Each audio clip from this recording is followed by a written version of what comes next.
Guys, magandang buhay. Mayroon na akong iba-vlog sa inyo ba. Napaka ng damo. Ito na damo. Ang bangon niya parang efficacent. Yung ugat niya parang efficacent. Ito. Yan to. Tama, bubunutin ko. Yan. Yung ugat niya. Parang alcohol. Ang lamig. Sarap amoyin na amoyin. Parang magagaan yung magagaan yung ginawa mo pag maamoy mo. Para siyang parang efficacent baga. Hindi kaya white flower. Ito. Ada mo.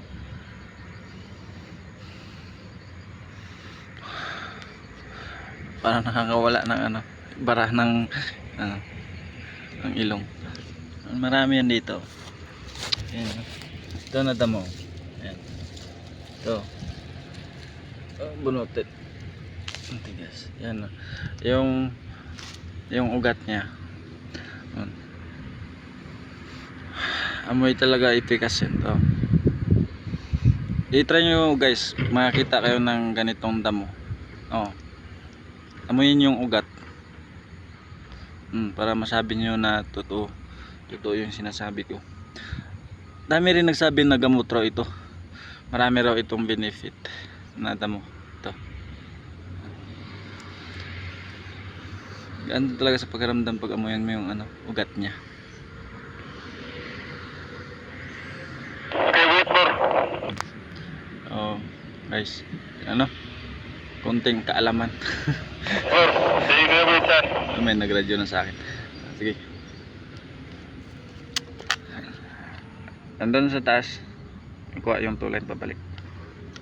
Yan lang guys, maraming salamat sa dito ko lang yung nalaman sa sa South Cotabato. Dito kami sa South Cotabato sa Lake Cebu. Ang bango ng ugat niya, totoo. Tunay talaga. Saka gamot raw ito. Ito na damo.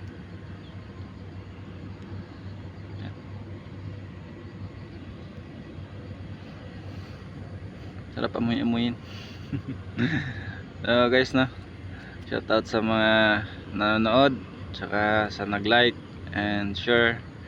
Thank you very much. Mamaya may bibidyo ako.